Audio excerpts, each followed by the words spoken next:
We are live. My name is Peter Brousseau. I'm here for 101 Small Business Mastermind. And with me today, I have Frank. Say good morning, Frank.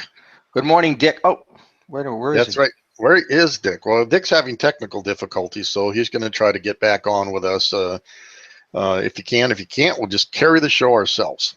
My Let's golly. do it. Let's All do it. right. Up on my deck here, I want to try to share a screen. And right here is what I want to share. And let me know when you got my screen, Frank. I've got it. All right. I got lucky this morning. Can you make the print bigger? No, well, yes, I can actually. Yeah, just maybe. So maybe How I about could that? follow along. Can you see that? Did it make it bigger for you? Not yet, no. Okay. Well, Okay, go ahead. basically, You're going to read it to us anyway. yeah, exactly. Well, this is to inform you that I got $2 million USD. That has been approved in your name in the United Nations to pay out 50 scam victims from different, spelled wrong, countries, and your name was picked up in the Scams Victims World Record. Please get back to us as soon as possible for your immediate payment of $2 million compensation funds from the United Nations. You can receive your compensation payments via ATM, Visa, or Visa card as soon as we hear from you. Now, people, the next sentence here is accordance, and it's not capitalized, and it should be because it's a new paragraph, with the United Nations. I guess it isn't, but it is. Due to the corrupt and inefficient banking systems in Nigeria, the payments are to be supervised by the United Nations officials and the Central Bank Nigeria, as the corresponding paying bank is Zenith Bank PLC in Nigeria. Well, gosh, does that make any sense? If they're already corrupt and inefficient banking systems in Nigeria, Nigeria is going to oversee it. Right? You are advised to email the undersigned for clarifications of your details below. Number one, your full names, plural, your addresses or address, your private telephone number, your next of kin, your occupation, how much have you been scammed from, how much have been scammed from you, great English, names of the country you've been scammed from you. Now, here's the deal. Here's the deal. They want you to send this to the United Nations Foundation World at Outlook.com. Right. Right. And so if you think, even if you thought that this was real, at least look at the email and obviously don't click anything. But basically, if it goes to Outlook, Yahoo, Gmail from the United Nations, this is a scam right away. And I have people out here that, in fact, don't get it. And I just wanted to come online first off out of the block here and say that, if you had any thoughts before, whether they're real or not, just look at the email addresses. But there you go, Frank. I wanted to talk about that. I've talked to people that, those are the ones I get, a Nigerian prince or some Right. woman who needs money taken care of. And I remember talking to some people about this, and I said, how ridiculous. I says, why did they send them? And they said, think about it. Everything they do is tested, and they get responses, which is why you continue to get the emails. Right. If they got 0 responses, they would stop sending them. Right. I said, you're right. I said, you're right. So it works for some people, and I wish them well, whoever responds, because every time you get one, it's because the last time they sent one, they got a payoff on it. Right. And I always have a favorite person. I always sign up on these things, as you well know. But yes, yes. So anyway, that gentleman probably gets lots of these letters. I don't know. Okay. We got it. We got it. Okay, next on my list, I went to this what I thought was going to be a fairly dubious and horrible seminar. We had this same group give a seminar here what a couple of months ago, Frank, that we all went to. Yes. Yeah. Maybe 3 months. It might Yep. have been 5 months ago at this point. I don't recall. Anyway, it was a bait and switch thing, which was disgusting. And so they showed up on the agenda again, and I thought, well, I'm going to go see if any, what they've got to say. And this time, the topic was social media marketing, and to my delight, it turned out to be a pretty nice seminar. Although they, I believe, missed the main point of social media, but they did have a lot of things in mind, and they from a marketing standpoint, you could still tell. In fact, they were cherry picking down the line to see who they might be able to get to be a client. Nothing wrong with that, but I mean, you can see that. I'm more apt to not do it that way.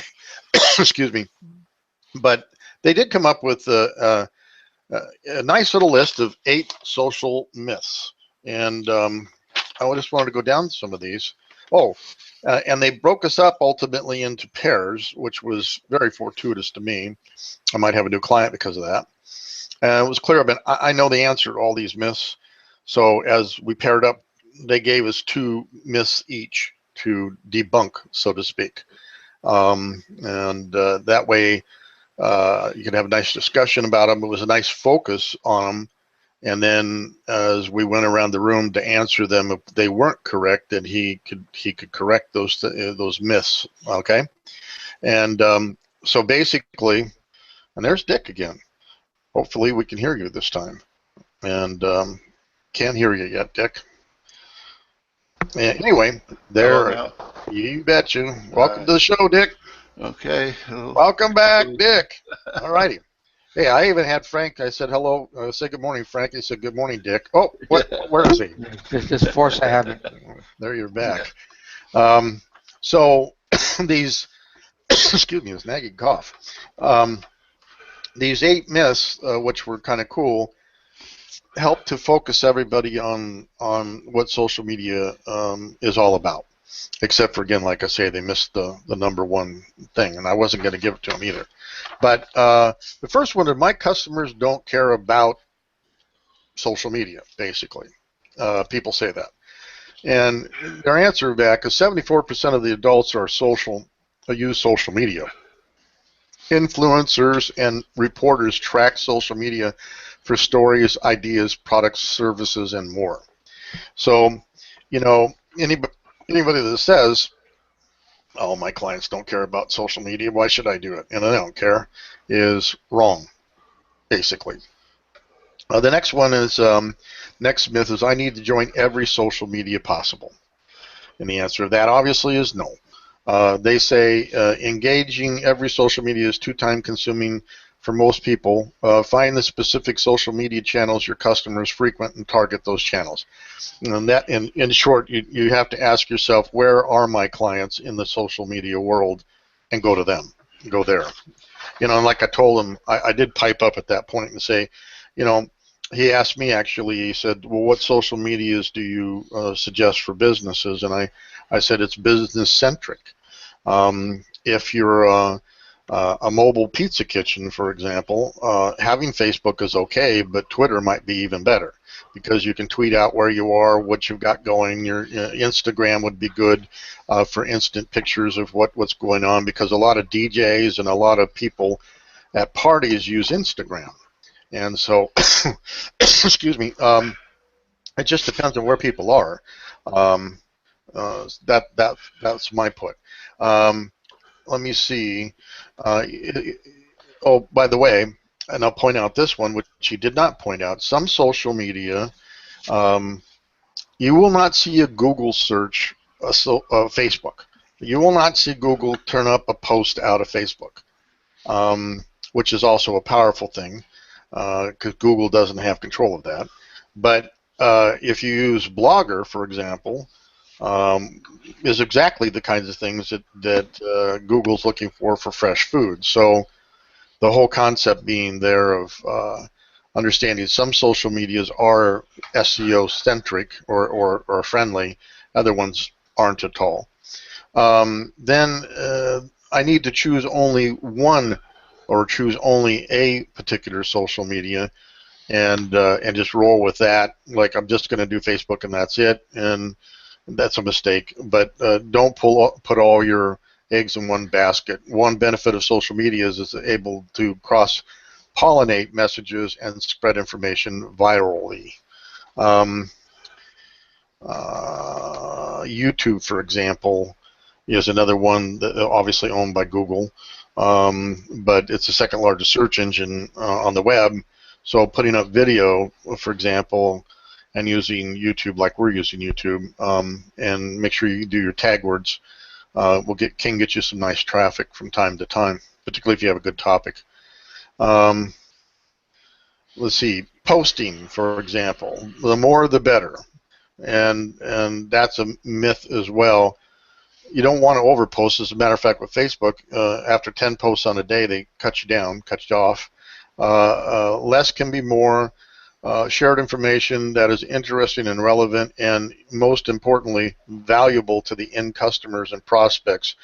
Don't be overly promotional with your messages. Educate, entertain, and inspire. We've talked about that all the time. Of course, delete negative feedback. Next myth. Wrong. I feel that negative feedback gives you some opportunity for two reasons. One, to refine your product, sales, or service, right?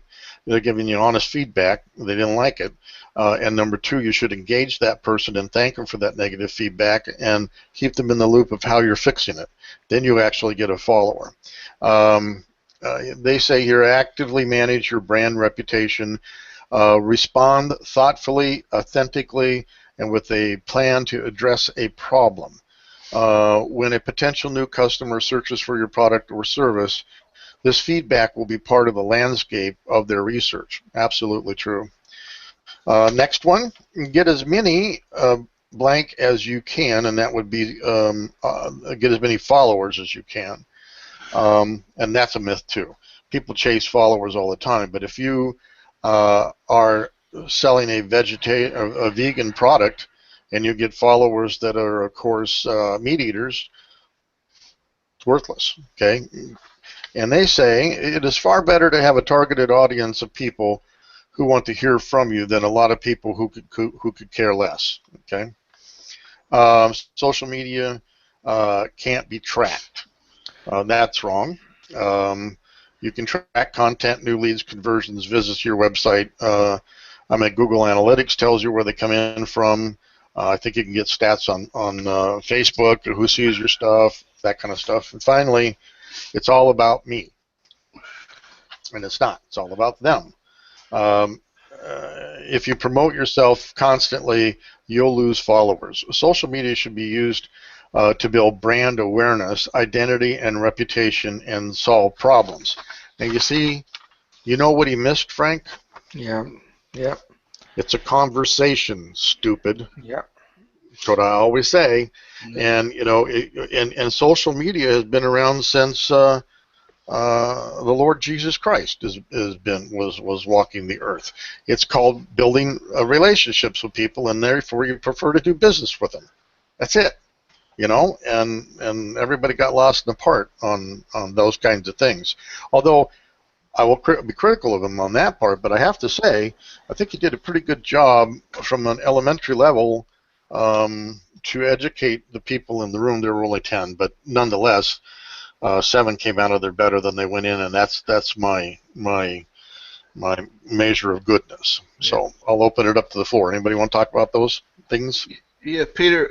I came in, as you're going through them, but from what I heard, last week I think we talked about, what I've kind of changed my style of networking, and I mentioned this at the Tuesday meeting. Last Friday I was sitting with 3 people that I didn't meet, didn't know, they didn't know what I did, and I conducted a experiment, and we were talking because they were talking about a guy who every time he comes up to him wants their phone number so he can call him, and he wants them for business, and they hated it. They avoid him, and it kind of goes with what you're saying with, don't push it, promote yourself, all the time, blah blah blah on the network. So I asked these three people. I said, do you really care what I do, what my business is? And all three of them said, no, we don't. So I said, that's interesting. So then I said, well, if we got to know each other, and you got to know me, and I got to know things about you, and I told you about my business, would you tend to have more interest in at least hearing about it? They said, yes, they would. And that's exactly what you're saying to do on social networking, too, is get to know people, build a relationship, give them information that could be valuable to them without selling them, and it's exactly the same thing. And I find that I didn't realize it until you were just listening to you talk. It's no different. It's the same thing you do in person. It's the same thing we've done for thousands of years. Yeah. Thousands of years. Yeah. Now, I do have a put, though, on you. If I sat at the table and I asked them, do you guys really care what I do? And if they all said no, I would say, well, I kill people for a living. Now, do you think you might care about what I do? Well, I don't know if that would help my cause of trying to get them to, that might kind of intimidate a little bit, but yeah, that's another way of going at it. Yes. Especially if Kerry sat there and said that, right? Yeah, absolutely. Intimidating guy. Boy. Yeah. So, but Frank, it's interesting that it's so similar. Yeah. Well, it's so new. Yeah. My comment is, look how far we've come. It wasn't too long ago, the three of us, we were taught that I call it ABP, ABC, and ABC. Always be prospecting, always be chasing, and always be closing. And it's no longer. It's now always build relationships. Yeah, right. The people at the other end of what we do, as you mentioned, and we know who that person is that gets the number and bugs the hell out of him. Yeah. He's just doing what we used to do many years ago. Yeah. He's still selling like it's 1999, to quote Prince. Yeah. And what he should be say, hey, and by the way, and again, I like him as a person because we know him a little bit, but he is turning so many potential people off by his 1999 system, which is, by the way he's being taught by his mentor. Yeah. Because we know he has a mentor teaching him how to do this thing. So, but again, the point of this long diatribe, and I apologize, is we have to adapt to what, I was talking to my daughter the other day, and she's closing a negotiation right now for one of two jobs that she's being offered, and we were talking about this, and I said about she's golden. She says, "Oh yeah, treat others as you want to be treated," and I said, "That's no longer true." She goes, "Whoa." I said, treat others as they want to be treated. Yeah. And that's what we're doing. Mm-hmm. People don't want to be hounded, pestered, or bothered. Right. They want to be, what was the three things you mentioned? And entertained, enlightened, you inspired. Inspired. You do that, they'll chase you to find out how you can help them even more. Anyway, so that was a point of what you mentioned, what you found out at your Friday luncheon, and what you found out about social media. So I think it's a great lesson. Yes. Go ahead, Dick. They just go hand in hand, and it shows. And what I just realized and learned this morning, and listened to the tail end of Peter's conversation, is they go hand in hand, and you shouldn't do anything differently when you're in person or whether you're on a social network. You should take the same philosophy. You shouldn't change strategies. Your strategy should be build that relationship, and you do it the same way in person as you do in social network. And that, to me, takes some of the exoticness of social network out of it. I don't know, Dick, do you actually get our podcast URL and tweet it out each week? No, I have not. I should. Yeah, I mean, I believe what we're doing is very valuable. Yeah. Otherwise, we wouldn't be doing it, obviously. Right. And so you know, I've been tweeting. I tweeted Facebook it, put it out, you know, through Hootsuite using Hootsuite. But Yeah. Frank, do you put out our URL at all anywhere? No, no, no, no, and shame on me. Yeah. Well, you like Twitter, right? Yeah, yeah, yeah. You ought to put it out on Twitter. Yeah. You know? What I have done quite a bit, Peter, is I've met people and talked to them about it. I send them the URL and Right. get a lot of positive feedback. But I haven't social networked it. No, I haven't. Right. Well, we ought to be walking our talk here, so to speak. Yeah, right. I realized yesterday I hadn't even put up last week's podcast, so when doing so, I added more tags to it once I got a hold of it, but I haven't been tagging them very well either, so haven't been using that. This is a beat up session, turning into a beat up session. But the important part of all of this is it's a conversation, and I think that's and interesting enough, when they paired us up, he did this very interesting thing where he paired us up and gave each pair a group 2 of the myths to debunk. And of course, I knew the answers to what he was asking before, so I had my partner Linda basically talk through what she thought, and then I refined that, and I said, when he comes around, I want you to talk for the group, answer both of them, because obviously, I know those things, and everybody around the table knew I was a social media dude, and she did. I think she really liked it, the fact that she could answer those that way. Afterwards, I got to know her about her business, which is it's all about her, not about me. And I went ahead and did a 4-hour, one of my video reviews for her, and it's just doing exactly what we're talking about, building a relationship. I'm doing something for free, so to speak, to help her to gain a talking good relationship. Then she'll prefer my brand. Same thing. So anyway, that's what I have. I think that's everything on my. Oh, no, it is not. I have another piece. I'm running really long here. I'm sorry, guys. These are 14 ideas that you can use to send out emails or even make posts out on social media about your company in particular. Any news, or the first one is news or feature announcements. Number 2, a weekly newsletter. Number 3, any specials. Number 4, this more for emails or stuff for follow-ups. If anybody engaged you in social media, you ought to be engaging them back, which would be considered a follow-up. Any seasonal discounts. Number 6, invitations to something like this. We should have put out this morning across our social network that we're doing this live. Come on and join us. Number 7 are holidays. Number 8 are any current events you want to weigh in on. Number 9, you can put out a survey. What was that Survey Monkey site? I think it is. Yeah. You can join that site and utilize that as a possibility. Clearly, you can get on social media and talk about social media. Kind of fun. Any sneak previews of products or stuff coming up. Any re-engagements of ideas or products or services. Email only, probably thank you notes or anybody that engaged you socially. And number 14 are videos, which are still a good thing to have going on out there. So those are 14 ideas to help stimulate you into doing email or social media this week. There you go. That's what I got. Okay. Frank? We got it. We do. This week's twin, this week in the news, lessons we can gather from what's happening every day in our newscasts. This week's twin is, hey, Dick. Not Mr. Bentley, another Dick. Hey, Dick, a failed comedian. Thank you for this small business lesson. Now, who the heck is Dick? And what can a failed comedian teach us about business? Well, let me tell you about Dick. He was born in Michigan in 1963 in the Detroit area. Went to local college. During his senior year in college,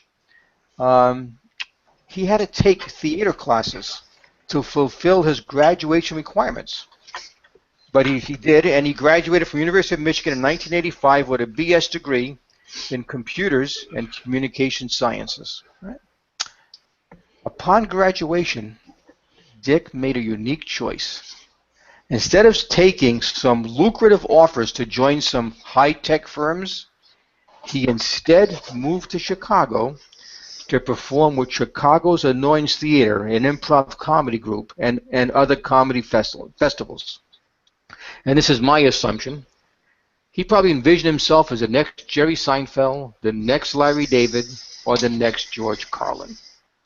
Well, Dick wasn't any of those, nor was he funny enough to continue in his career. He eventually gave up his dream of being a comedian, and he joined Anderson Consulting. It used to be the old Arthur Anderson company, Anderson Consulting, and he was there for 8 years as a product manager and learned a lot about business, and then he went out on his own and said, I'm going to be an entrepreneur. His first company he co-founded, was a company called Door Networked Media. It was a web design and consulting company, and it was acquired by Digital Knowledge Assets in 1996. He said, man, this is pretty cool. He formed another company. It's called Spy Only It. It's a web page monitoring service. It was acquired by 724 Solutions in 2000. Took a couple of months off. Says, well, I'm going to found another company. Found another company called FeedBurner, a web feed management provider, which was acquired by Google in 2007 for $100 million. And Dick went to work for Google. Not a bad track record for a failed comedian, huh? No, not at all. Wait, as Ron Popeil will say, but wait, there's more. Dick left Google in 2009, and a few months later, a friend of his named Evan Williams approached Dick and says, hey, Dick, I've got to go on paternity leave. I never even heard of paternity leave until recently. Will you run my company while I'm away for the birth of my child? Well, Dick agreed to this short-term assignment, but when Evan was ready to come back to work, he convinced Dick to stay on full-time as his company's COO, Chief Operating Officer. 1 year later, Evan says, I can't do this anymore. Dick, will you please take over as a CEO? And that company is called Twitter. Today, Dick Costolo is the CEO of Twitter, and his net worth is estimated to be $300 million. Again, not bad for a failed comedian. Dick Costolo was interviewed recently, which is why I paid attention to him, and he was asked, what advice would you give to new entrepreneurs? And he had 5 or 6 points. I just want to pick on one. And it's the one he mentioned first. And I think this is apropos for what we talk about every week. And Dick Costolo said, create a personality for your company. And he used this example to demonstrate what he meant. He said the easiest sites to copy are those called Deal of the Day sites. You can kind of copy and paste and follow them. But a company called Woot, W-O, because their personality is they have the funniest and raunchiest descriptions of its daily deals. And I went on, I said, son of a gun, and they are. Well, what site was that? What site was that? W-O-O-T, Woot, Woot.com. Oh, right. Yeah. So my question is, what is your company's personality? And if you're a solopreneur, which a lot of our people are, what is your personality, and are you promoting it? Anyone can copy your website and copy your business model, but there is only one of you, and that cannot be duplicated because you are unique, and that is your unfair competitive advantage if you will use it. And that's my twin for this week, and I thank you. That's excellent. Those are really good stories. Good lessons for sure. Dick, do you have anything you want to talk about on the entrepreneur section? Yeah, I do. Last Tuesday at our weekly meetup group, we take a subject each week and everybody talks about it and elaborates on it, and the effort is to try to help people. And this past Tuesday was dealing with rejection, and I think we had a good discussion, and there's about 5 of us there, and everybody, as which is right, everybody comes at it from a different way and all.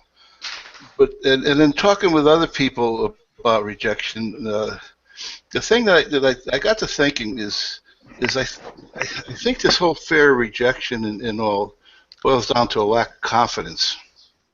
And so I did a little research on confidence and what's the best way to build your confidence. Obviously, the key thing is when you're successful, you get more confidence, and the more confidence you get, the more successful you are. But it's how do you bridge that gap from being really apprehensive about picking up the phone or knocking on the door or walking up to someone and talking to them to the point we start getting successes.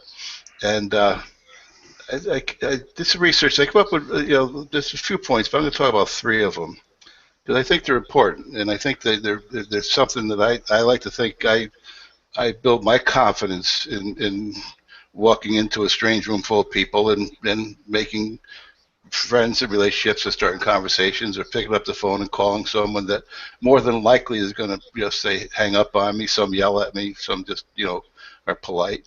So the first thing you should do is take action, get it done. And there's a quote here from Dale Carnegie that I want to read. It says, "Inaction breeds doubt and fear. Action breeds confidence and courage. If you want to conquer fear, do not sit home and think about it. Go out and get busy." And that is really just from personal experiences. When I start getting second thoughts about my abilities, or I've had a bad week or two, and no one's talking to me, no one's signing up, no one's doing anything. I could go one of two ways. I could just sit home and have a cigar and read and say, well, I'll go back out tomorrow, or I could just get right up and say, I got to go do something now. That way I get that fear, that rejection thoughts out of my mind. I start building my positive thinking. So that's the first step. The second step is face your fear. There's another quote from William Jennings Bryan: "The way to develop self-confidence is do the thing that you fear." And I'll give you a real life example of a fear I've never faced, and to this day I'm deathly afraid of snakes. I have a phobia. I can't look at them on television. I can't look at pictures of them.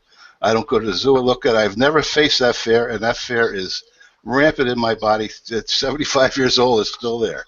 So I never faced that fear. I started Legal Shield, and it was a little different for me. And I had the unknown of, do I really know what I'm talking about? And I went out and faced that fear, and I did it. And I don't have that fear any longer. So I think, to get the confidence is face the fear, go do it. I say it to Bev all the time. I said, they're not going to shoot me. They're not going to put me in prison. They're going to say no, or they're going to yell. It wouldn't be the first or the last time I'm going to be yelled at. So I go do it and face it. And I think if you don't like making cold calls, and I know, Frank, you don't like this, but if you don't like making cold calls, make some. If you don't like going into a room full of people you don't know, go. Bring someone with you that will help you get over it. But do it and face it. Don't let it just build and build and build, because everyone knows the imagination of what could be is a lot worse than the actual deed of doing it. And the last thing, which I'm a big proponent of, is prepare. You get a lot of confidence if you know what your subject is, you know what you're talking about, you know the message you want to get across, you know how to answer the questions. You're not sitting there wondering, geez, I don't know about this or this. Preparation, and Peter's email thing says, failure to prepare is preparing to fail, and I'm a big proponent of that. And just one last thing, there's one important key to success is self-confidence. An important key to self-confidence is preparation. So I think if the people who have an apprehension about anything in their business, be it selling, accounting, shipping, whatever it is, you took those three steps. If you take action, you face your fears, and you prepare to face your fears and take action, you're going to be a hell of a lot better off than if you sat home and said, "Oh my God, I don't think I can do that." Guaranteed is you won't be able to do it because you're not going to try. So that's my input this week. Well, I actually now know what to get you for Christmas this year. What's that? Rubber snakes. No. And boxes of them. No. Boxes of rubber snakes. Oh God, you want to see me have a heart attack? Go ahead and do that. And you know, I was told by an industrial psychologist that Kramer had hired for his executives to to see what kind of people they were. I guess when I told him about Fair Snakes, he said that is a major character flaw. And I said, okay, so I've got a character flaw, but I'm afraid of him. Yeah, Sorry. whatever. You've been very successful in your life with or without the snake phobia. Right. You know. That's right. That's right. Now, I don't think you want to go sign up anybody that has deals in reptiles. Then well, I'll meet them in their office. Maybe not. They might have a tail of snakes there. Yeah, when I used to take my kids to the zoo, they went into the snake house. I didn't. Yeah, when I got married, sure. I got married, and I said to my wife, I said, I will protect you against anything in this world, anything, at the cost of my life, except for a snake. So that's just how serious it is. You're on your own. You're on your own. Comes a snake. You're on your own. And luckily, she's not. That reminds me. That reminds me of the two guys that were hiking in the wilderness, and they ran into a Kodiak bear, and the one guy takes his boots off and puts his running shoes on, and the guy says, "Well, you're not going to be able to outrun that bear." He says, "Yeah, but I can outrun you." Right. That's so right. that would be like you and Bev and a snake.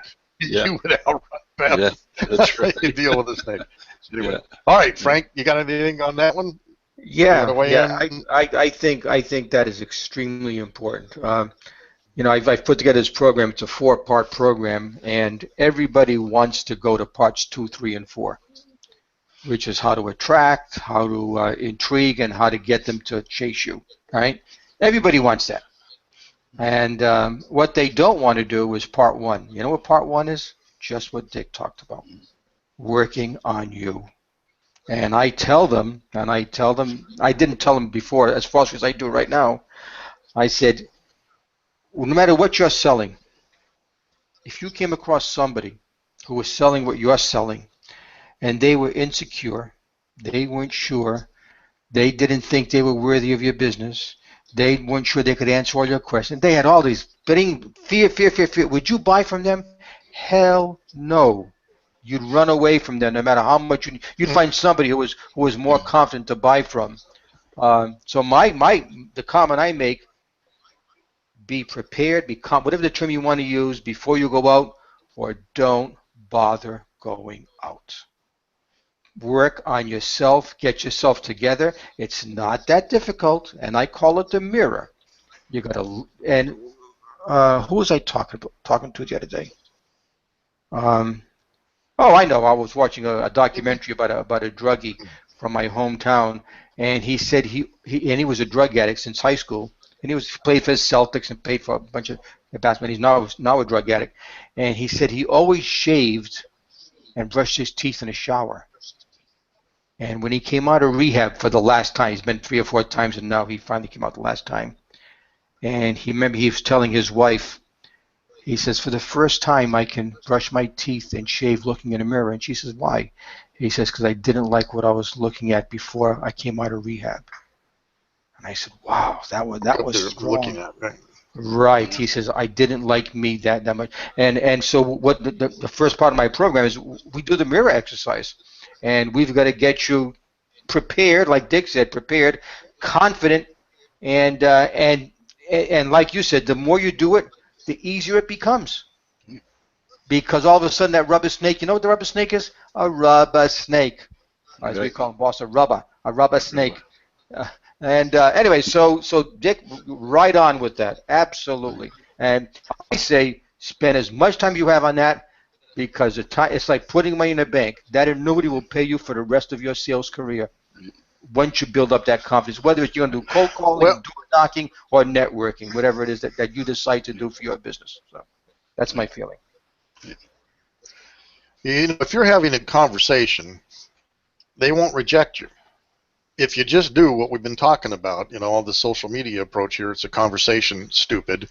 If you just open a conversation up with somebody, people don't typically reject a conversation. They reject your deal, we want to sell them too early or whatever. But by doing the conversation, basically they're going to ultimately ask what it is you do. What do you think of that, Dick? Rejection Yeah, goes away yeah, if you start a conversation. absolutely. Absolutely. That does not true in a cold call for sure, but you know, if somebody follows what we're doing, it's a conversation. Yeah, All it right. does it, and that, I think to that point, if you can structure your, lack of better words, your script of the cold call, to have the listener on the other end think, to Frank's point, well, geez, maybe that is something I could use. Then you have a shot. If you just call up, say, hey, I want an appointment, I got to come in and do this. You're going to call 100 people, and 99 and a half are going to either say no or hang up on you. So I think even if you take the cold call philosophy and try and create an opening that is going to grab somebody in the 27 seconds or whatever, at least you have a shot to get that conversation going. As much Well, as I that brings. hate, Mhm, go ahead. mhm. As much as I hate No, go cold ahead, Frank. calling, and I do hate cold calling because I've done it too much and I hate it. I am in a process of coming up with a 27-second script that I believe will, whatever your cold calling success is, will 2 to 4 times your success rate on a cold call. It's a 27-second script for cold calls. Oh well, So I'm working on that interested in right now. seeing that. Yeah. Yeah, and I think, and you can do it with pride, and you can do it with confidence, and you will not feel rejected. Right. Okay. Anyway, so that's what I'm Yeah. coming along, Dick. I'm getting into this cold calling thing, but with a different format, a 27-second Yeah. format. Yeah. Yeah, well, So not big deal. cold calls come in different flavors. You got the phone call, then you got the person you just meet in line at a grocery store. It's almost like a cold call, except it's in person. So there are different flavors of that cold calling, and I think that's a great idea you have, Frank. And I know personally you're not a fan of cold calling, but there is a world of cold calling out there, and if I could come up with something that, in the first 5 to 10 seconds, grab someone on the other end of the line, at least I have a chance of continuing and making a conversation. Well, mine will be, I'm going to get away from because cold call has a bad reputation. Yeah. You know, Yeah. I'm going to change it to attraction calling or something to that effect. Yeah. Yeah, but again, you're still calling It's them. the same thing. But It's the same thing of calling a snake a reptile. Yeah. Yeah. That's right. When you say snake, I don't fear any you know, other cold reptile call. on the earth. Oh, you know, I don't fear any other it's just a reptile on reptile. earth. Yeah. It's Someone just said, a reptile, Dick, for yeah. having sex out. If someone said, you want But to come and see my Frank, reptiles, I'd say, sure. okay, I'm sorry, Frank, I cut you off there. You were going to develop. You were saying that cold call has a bad reputation. it has a bad reputation, and by the way, and rightfully deserved. I mean, it is an intrusion, but this I think so too. is more like 13 and a half seconds, and you'll find out whether you have a suspect or someone who is not ready and will never be ready. But all you're looking for is somebody who is curious. All you want to do is create curiosity. You're not going to close them on a cold call. Right. You want to create a curiosity. Hey, okay, when can we talk about that? That's all you want to do. And I believe I can get it down to 13 and a half seconds, so, which is half of 20 seconds. So that's what I'm working on. Can I ask a question? It's on this subject, but is the do not call list still in effect? Where you can I put my number in. I wouldn't, because in the last 3 days I've got more cold calls than I have in 5 years. So I was wondering if it's still in effect or not. I don't know. That's and by the way, Frank, I hang up on them. So. There you go. There you go. Now, I have a friend out here, Tom B. Lee. I think you guys may have met him, one of the old-time guys out here, Redneck. And he got stuck in the scam where, oh, sir, your computer's putting out viruses from your IP address. Can you get to your... Oh, he fell for that. Well, it's not altogether his fault. But somebody else had answered the phone and thought they were from Microsoft trying to help them and passed the phone over to Tommy, and so Tommy ended up getting scammed. Okay, so I had to take his computer into town, just wipe the hard drive, do all that stuff, get him a new router, all that stuff. Anyway, so they they have his number, and they call him, and know what he does. He goes, "Oh, that's terrible," and he's just watching a game show or sports or something. He goes, "Okay, I'll do that," and he plays with them like he plays for the 10 minutes, right? And he does not even in front of his computer. Then he tells him, "Hey, I'm not even in front of my computer. Don't call anymore. Goodbye." Yeah. You know, he goes through that all the time, and I even got called, I think, at least once by them. And you know, the scamming thing is just getting crazy out there. You know. Oh yeah, But I get one cold of those calls, a week. you don't. One of those a week. Well, while you were off with your technical difficulties, I ended up reading a scam letter that I got $2 million, and how to show people that, in fact, if you even think it's real, take a look at the return email address at outlook.right, United Nations at outlook.com. Yeah. Oh, Lord. So, and speaking of that, Frank, you know, we're kicking off a new business. We kicked off a new business this week. Myself and Bob and Leo, we're going to add two new things to their repertoire, three again, to morph the company into something slightly different. And one of those things is IT business services. And my plan is literally to go take 10, research, and that's why I needed Dick to have you help me find how you did that again, to research, get 10 medium-sized companies here in the Coachella Valley that we will walk in and offer 3 months of IT services for free to get a discussion going with them. And that we're walking in cold. I mean, this is a cold walk-in. And I'd like to see, Frank, if you might work with us a bit on you know, what we ought to be saying in that cold walk-in.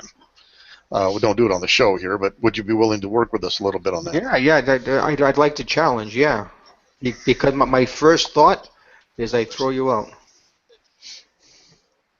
That's my first Right. thought. Well, I would throw you out. yes, and we have to get over that. Obviously, Yeah. that's a hang-up, a cold call. Yeah. Yeah. But I don't know. I mean, having a chance to have a professional computer company come in and help make sure all of your virus checkers or everything is up to snuff on all your computers as you have it. And if you have client records, you're liable to get hacked. Dick and I've seen this for a long time. And if you have any IT, you know, servers or stuff like that, you better be up to speed with everything. And those are things that we can check and help with for free. I don't know that people would turn that away. We're going to find out. But if we get of those, and it's 3 months, the whole idea is to get them to like us and enjoy a conversation with us, and let them actually enjoy what we can do for them. And then at the end, I think it's going to be. At the end of that 3 months, convert them to clients. We may convert 50% of them, but you know, I think it's kind of like a gym membership.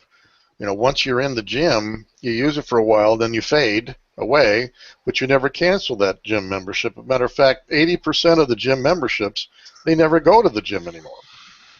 So, but they don't want to face themselves in the mirror saying, I'm going to be fat and out of shape, and now I'm going to resign myself to that. You always have that hope that you'll do that again. You don't want to lose that opportunity. And I'm hoping that the combination of those two business models be a good thing for building an IT business. So there you go. Okay. Interesting. You know, I was talking with Peter about that. Help us find a Go ahead, Peter. Help us find a way, Frank, so you don't have to throw us out. Go ahead, Dick. Yeah. I was talking with Peter about that because I'm starting a deal with our benefits program, and I've tried it a lot of different ways, been very unsuccessful. So what I'm putting together is something that when I go in and talk to that gatekeeper, I'm talking to them about what Legal Shield could do for them, and then I'm going to ask if I have the name of the person that handles the benefits. I may come back a day or two later and say, hey, listen, this is a program we have for group benefits that I'm in the area. A lot of companies are offering their employees right now. Why don't you take a look at it and see if you think it's something that you would like and if you think the company might be interested. So I'm really trying to get them to be my advocate going in. I'm not sure it's going to work or not, but I'm going to try it. My first thought, Dick. And Frank, the other thing. Okay. Oh, I'm sorry. Go ahead, Frank.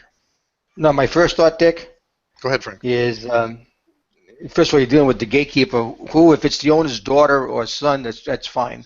But if it's a clerk, it's probably the lowest paid person on the payroll.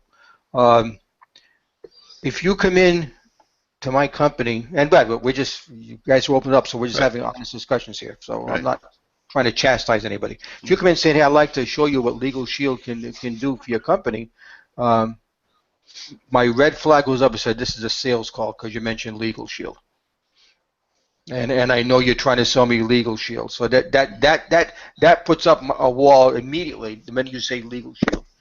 Because I know it's a sales call. You're calling it as a free service, but it's a sales call, and it's going to turn me off. There's another way of getting in the door, which I think may work better, without even mentioning Legal Shield. Because if you talk about Legal Shield, you're doing what's best for you. If you come up with another way, you may be doing what's best for me, as a CEO or as a person representing the CEO. So that was my first thought, Dick. Whatever it's worth. All right, appreciate it. Yeah, appreciate it. You know, one of the other things, Frank, that I'm going to do is obviously have leave here. We're not asking for a decision at that point. We just want the literature you were breaking up, Peter. I didn't hear. Peter, you were breaking up. I didn't hear what you said. We said one of the things we're going to do, and then you started breaking. Okay, one of the things that we're going to do is have some leave behind literature that we hope will move forward to the decision maker, and we're only going to have 10 of these that we're going to do. So a scarcity play, and it's true. We're only going to keep doing this till we get 10, and that's it. So we have a scarcity play. In addition to what we're doing. So everybody likes free. Free is good. And this has a perceived value to it because they know what computers are worth and getting hacked and all the other stuff. That'll be part of our literature as well, leave behind. So I just wanted to point that out too. Okay, and then, again, because this is, I really enjoyed this. I'm going to quote from you a statement that Mr. Wonderful is. He's now getting his own brand. Yeah, oh yeah, good old Kevin, I do right? know who Mr. Wonderful is. I was watching. I had to be a repeat the other day, and some guy had this great idea, and he was doing this and doing that, and Mr. Wonderful says, you know what? You've got a great solution to a problem nobody knows they have. Right. So your company so you're dead to me, is what he said, because people didn't know they had that. Right? And I forgot what the product was, and I said, "Whoa!" So anyway, so you've got to address a problem that they know they have and that they're concerned about. And we have many options in IT. Many options. Oh yeah. Yeah, many options. Okay, cool. Yeah, no. So that's one of the things we're going to be trying and tracking. Getting a blessing from you on our approach and maybe refining our approach would be certainly if you could do that. I welcome the opportunity to help out. Yeah. Well, good. We have a meeting today at 1:30 or 11:30. Excuse me, 11:30. I will try to squeeze you into my busy schedule. I've got the third week in June. Are you available then? Okay. No, scarcity. Yeah, no, actually, we're gonna meet over at Charlie Roney's the Italian Cafe over there as a group at 11:30. So if you want to come by, right down the street, I could be persuaded to buy you a cup of coffee. Yeah, right down the street, and I could be persuaded to buy you a cup of coffee, or Bob will buy you a cup of coffee. Mr. Big Spender. There you go. Okay. Let me see. I have one more thing I wanted to talk about, and I've got about 6 more minutes or so. I'm afraid that organics may be dead. Organic traffic may be dead. And Google has seen fit to take over the entire front page with paid ads now, and or the 7 box, which are still connected to Google and play their game, but to pay to play is certainly starting to be more the case. Now, I think the consumer will get away from the paid ads because they don't trust paid ads, frankly. And now the whole front page is paid ads. Let me see if I can show that screen. Let me see. Okay. And then let me see here. See if I can share that screen. Here we go. Tell me when you got my screen, guys. Yep. I certainly have it. Okay, good. As you can see, this is a search. This is a search for plumbers, and the entire front page. Let me see if I can get over to it from here. The entire front page is nothing but ads. You got 3 ads in the top, ads all down the side. Then the next 3 slots are from Yelp, and I don't understand why that is so important for Google. You know how I feel about Yelp. And then you get the 7 box, and all of these guys in the 7 box basically are Google reviews and Google Plus. So it isn't until you get to the second page now that you'll get any organics at all. Wow, huh? Yeah. But you know, the forcing of the organics down the page is going to be a game changer, because I think that people who, like myself, get us, attempt with keywords to get people ranked for those keywords to get on that front page, we'll never have a chance to get on the front page anymore, but we can have a chance to get to the second page, and I think the consumer will immediately go to the second page away from these ads. It's crazy what they're doing, But that front page real estate now is just literally gone away. It's amazing. So I think it drives more to the case now that what Google does not control is social media. Right, but even on Facebook and again, and researching on Twitter for Dick Costello, their revenues are dramatically increasing because of the ads that they're running. Sure, and I'm all for ads if they're highly targeted ads like Facebook can do. I mean, I am not interested in bowling lessons, or a bowling book or something like that. But my interest in martial arts, I could be interested in a martial arts book or something, I would prefer to have ads that are moved in front of me, that are relevant to me. That's what I would prefer, and that's exactly what Facebook is doing. Now, Facebook isn't the only social media game in town for sure, but for example, I do not think that Twitter filters or restricts your tweets to your followers. They all get it. Now, Facebook, that's not true. If you put out a tweet to a Facebook post to your followers, about 5% of your followers will get that. Or you can purchase a boost capability, which they'll let everybody that's in your timeline, so to speak, get those posts. Big difference. So they're doing a Google play. Facebook is doing a Google restriction play, scarcity play, so to speak. Don't know whether that would really be the right terminology or not, but so don't just count on Facebook to push that out there, your posts out there. But highly targeted ads can certainly work, and then of course a retargeting ad campaign is a possibility as well. But again, Twitter, I don't think when you tweet, all your followers get that. So and Instagram, same thing. They all get your picture. Pinterest, same thing. They all get your pins. So Google does not control that. So I think that's going to be, unfortunately or fortunately, it's going to be more important to work your social media than your keywords on your website. I hate to say that, but there you go. You know how we were talking earlier, Dick and I were talking about that gentleman that is selling like it's $19.99. Yeah. Get your number, and but which is what we all did that. I did it, and I'm not proud of that, but it's the only way we could do it. And I saw how the market has changed in 2013 versus 2015. The market has changed dramatically. Look at Google. All the stuff that you could do SEO work to get organic results, they're almost going away. So that's changed in 6 months. It's the only thing that's consistent about selling on the internet is that it changes. And if you don't keep up, you will be left behind. Yeah, well, even last week, and I was talking. Last week. There you go. Yeah. Last week, but if you don't have a mobile-friendly site, you're never going to be listed up. You'll be on page 10 somewhere. What the heck? But they don't control your social media or your interactions and your discussions and your relationships to build your business.